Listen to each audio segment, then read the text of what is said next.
Saya tanya dia, siapa empunya mahligai yang terletak di Taman Seri Taman? Dekat ni saja. Siapa punya tanah? Siapa punya mahligai yang tersergam cukup indah? Yang dia tak pernah jawab. Kita tanya lama dah. Daripada tahun lepas je orang tanya, tapi tak pernah jawab.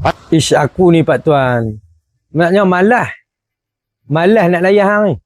Walaupun hang tua pada aku, tapi nampak kebudak-budakan. Bila mana hang isu mahligai Sanusi, tolong jawab, tolong jawab.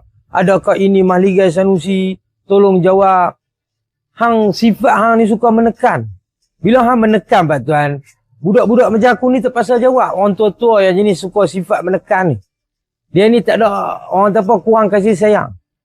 Ini hari kalau hang nak serang MB Sanusi, hang jangan serang lagu ni.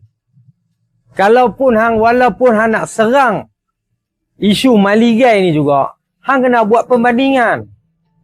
Hari ni hang ambil bekas Menteri Besar hang, UMNO, Ahmad Bashar. Hang ambil rumah dia. Banding dengan mahligai yang hang kata Sanusi punya. Baru rakyat nampak. Ini hari hang ambil pula Mahathir Khalid punya rumah. Banding dengan mahligai yang hang bang Sanusi punya. Hang ambil Tok Pun punya mahligai. Kan? Hang ambil 3-4 orang bekas-bekas UMNO ni yang biasa jadi Menteri Besar Negeri Kedah ni. Hang ambil banding dengan mahligai yang hang kata Sanusi punya ni. Hang menekan Pak Tuan. Hang menekan. Ini hari banyak kali dah aku pesan. Banyak kali dah aku pesan dekat Umdat Mantap ni. Kan? Nak serang di Kedah ni bukan ini cara dia. Bukan macam ni cara dia. Kalau macam ni lah hang serang di Kedah isu motor, isu ayah, isu bini dua, isu mahligai. Lepas tu hari tu hampa tembak pula rumah di Baling lah abang dia punya. Benda-benda ni tak akan memenangkan Umdat Mantap di Kedah. Malah akan lebih hilang banyak kursi, tak ada 0-0 terus satu Malaysia. Main cara ni punya politik. Ini aku nak bagi tahu kat hang, Pak Tuan. Sepasal semang kemas sangat UMNO ni kira clean lah. Daripada Perlis sampai ke Johor, Sabah, Sarawak. Hampir survey tengok seluruh rakyat. Hang minta pandangan mereka. Apa hampa nampak dengan UMNO? Satu jawapannya daripada abang, Parti Sakau. Parti Sakau Pak Tuan. Ini hari kekayaan pemimpin-pemimpin UMNO. Tak payah pergi atasan. Pergi kok bawah ya Pak Tuan. Pergi kok bawah, kok landai ni kan. Pergi kok ketua-ketua bahagian sudah. Ketua-ketua bahagian, ketua-ketua cawangan-cawangan UMNO ni. Pergi tengok kekayaan mereka dulu Pak Tuan. Sebelum hang nak tunding jari kepada pemimpin-pemimpin PAS ni. Kan, pemimpin-pemimpin PAS ni tak ada lah rumah sampai mahligai yang duk sebut tu. Tak ada. Ini hari aku nak bagi tahu hang, Pak Tuan. Hang turun ke market, hang turun ke pasar raya, hang pegang mic satu, hang suar kepada rakyat semua tanya. Apa pandangan tuan dan puan, makcik, pakcik dengan UMNO ni? Kan? Dengan UMNO ni. Depa tidur dengan duit. Silap-silap pakcik di market tu abang UMNO ni dia suka tidur dengan duit.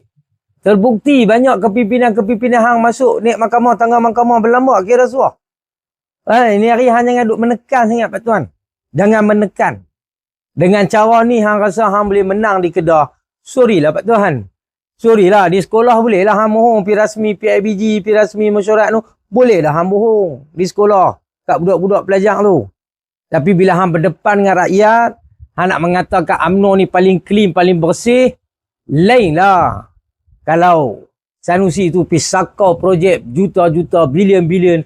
Hang cerita dalam konten hang macam puding pokok. Itu tindakan yang berani.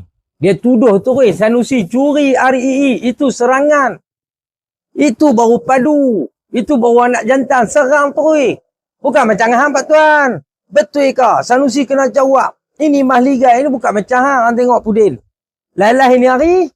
Bila pasal main isu Little Lumba.